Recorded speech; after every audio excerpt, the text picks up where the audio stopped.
आज हम लोग पढ़ने वाले हैं प्रश्नावली 1.2 का प्रश्न संख्या 3। तो आइए प्रश्न को पढ़ लेते हैं।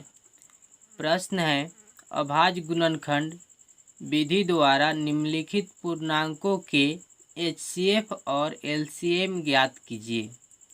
तो चलिए सबसे पहले हम लोग फर्स्ट क्वेश्चन कर लेते हैं 12, 15 और 21। तो हम लोग क्या करेंगे, यहाँ 12, 15 और 21 का गुणनखंड करेंगे। गुणनखंड आप फेयर में भी कर सकते हैं या रफ में भी कर सकते हैं, ठीक है। तो चलिए हम यहाँ पे कर लेते हैं गुणनखंड साइड में, फेयर में ही कर लेते हैं लेकिन साइड में कर रहे हैं, ठीक है। देखिएगा, तो सबसे पहले हम लोग 12 का गुणनखंड करेंगे,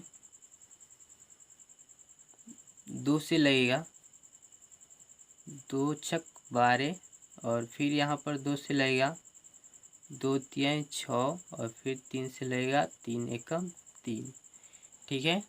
तो हम लोग यहाँ पर लिख लेंगे 12 बराबर 2 गुना 2 गुना 3। हम लोग 12 का गुणनखंड यहाँ से लिखे हैं 2 गुना 2 गुना 3, ठीक है। अब चलिए हम लोग आगे बढ़ते हैं, फिर 15 का गुणनखंड करेंगे अब हम लोग। तो चलिए देखिएगा, देखिए यहाँ पर इस संख्या के लास्ट में सम संख्या नहीं है, इसलिए यह 2 से नहीं लगेगा। तो हम लोग 3 से लगाते हैं, क्योंकि 3 जो है विषम संख्या है। तो 3 पचे 15 हो जाएगा और फिर 5 से लगेगा, तो 5 एकम 5। तो इसको भी हम लोग लिख लेते हैं यहाँ पर 5, सॉरी पहले 3 है, आप लिख सकते हैं, पहले 5 भी लिख सकते हैं, कोई बात नहीं, 5 गुना 3, ठीक है। और फिर हम लोग 21 का गुणनखंड करेंगे। तो देखिएगा 21, यहाँ पे देखिएगा 3 से लगेगा यह, तो 7 त्रिका 21 और फिर यह 7 से लगेगा, तो 7 एकम 7। तो देखिए 21 बराबर 3 गुना 7, यह 7 का गुणनखंड है, 3 गुना 7। तो अब देखिए हम लोग को निकालना क्या है, एचसीएफ और एलसीएम। तो हम लोग लिखेंगे यहाँ पर 21, 15 और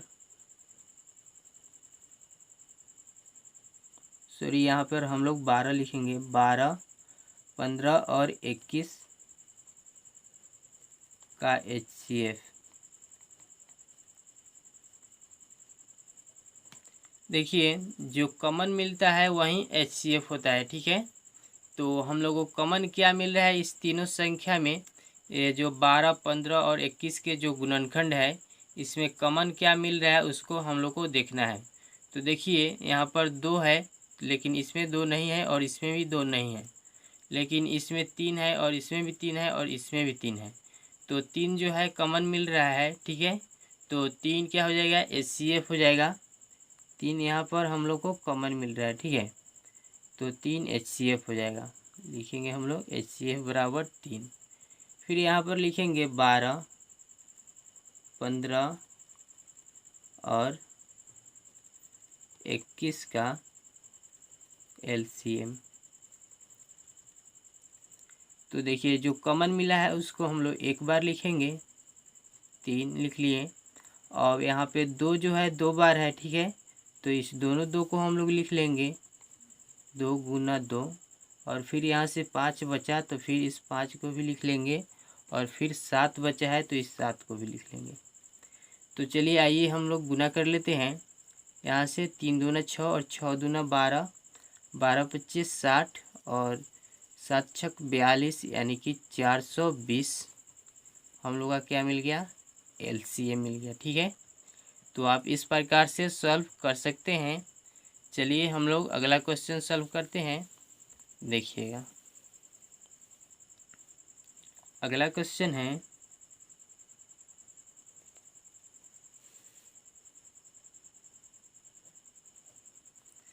अगला क्वेश्चन है 17, 23 और 29।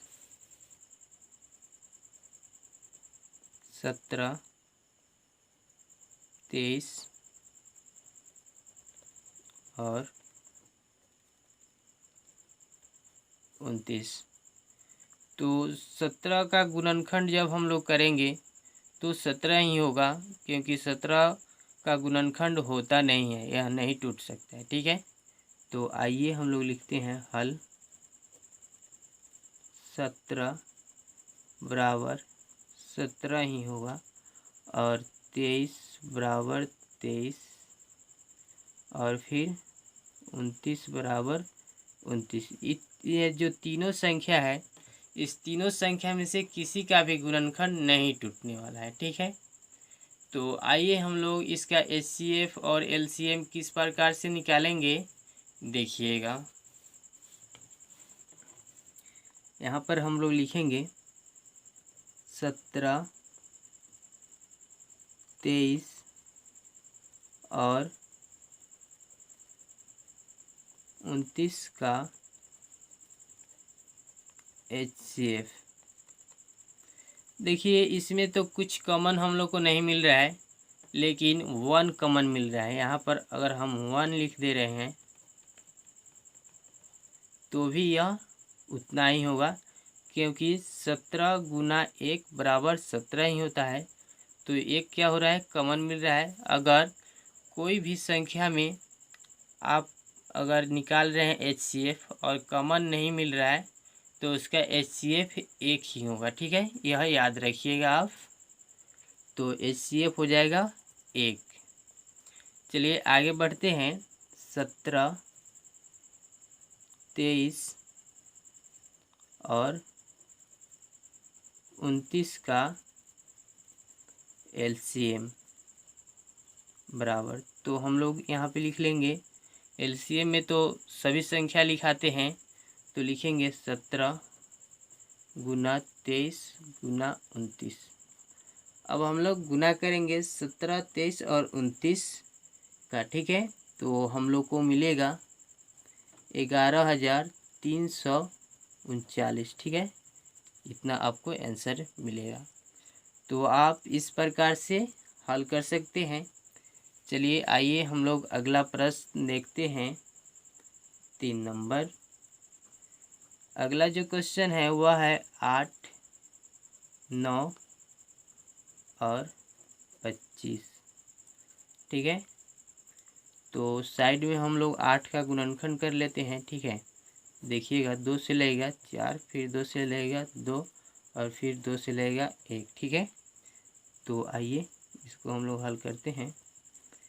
8 बराबर इसका गुणनखंड क्या मिला है, 2 गुना 2। फिर 9 का गुणनखंड क्या हो जाएगा, 3 गुना 3 हो जाएगा। देख सकते हैं आप यहाँ पर 3 3 9 और फिर 3 एकम 3। फिर 25 का, तो देखिए 5 से लगेगा, ये 50 25 और फिर 5 एकम 5। तो 25 का हम लोग को मिला 5 गुना 5। ठीक है, अब हम लोग इसमें देखेंगे कि कॉमन क्या मिल रहा है हम लोग को। ठीक है, तो इसमें भी कुछ कॉमन नहीं मिला है, यानी कि 8, 9 और 25 का HCF 1 होगा। तो आइए यहाँ पे हम लोग लिख लेते हैं 8, 9 और 25 का HCF बराबर 1। फिर 8, 9 और 25 का LCM बराबर क्या होगा, देखिएगा। यहाँ पे कुछ कॉमन नहीं मिला है, तो हम लोग क्या करेंगे, इस सभी को जो गुणनखंड मिला है इस सभी को हम लोग यहाँ पर लिख लेंगे। तो आइए हम लोग लिखते हैं यहाँ पर 2 गुना 2 गुना 2। ये जो 3 बार 2 आया है इसको हम लोग लिख लिए। फिर 3 2 बार आया है, फिर इसको हम लोग लिख लिए। और फिर 5 जो है 2 बार आया है। ठीक है, तो इसको भी हम लोग लिख लिए। ठीक है, तो आइए इसको हम लोग गुना करते हैं, देखते हैं कितना मिलता है। 2 दूना 4, 4 दूना 8, और 8 त्रिका 24, और फिर हम लोग अगर 24 में करते हैं 3 से गुना तो कितना होगा देखिएगा, 24 गुना 3, 4 तिहाई 12, 3 दूना 6 और 1 7, 72। और फिर हम लोग क्या करेंगे, यह 5 25 हो गया, ठीक है। तो 72 में हम लोग फिर 25 से जब गुना करेंगे, 72 में हम लोग 25 से गुना करेंगे तो हम लोग को मिलेगा 1800, यानी कि 1800 हम लोग का LCM आ जाएगा, ठीक है। तो इस प्रकार से आप सॉल्व कर सकते हैं। उम्मीद करता हूँ कि आपको यह वीडियो अच्छा लगा होगा। अगर आपको यह वीडियो अच्छा लगा है तो प्लीज़ वीडियो को लाइक कर दीजिए। अगर आप चैनल पर नए हैं तो चैनल को सब्सक्राइब कर लीजिए और बेल आइकन को प्रेस कर लीजिए। फिर मिलते हैं हम लोग नेक्स्ट वीडियो में, तब तक के लिए जय हिंद, वंदे मातरम।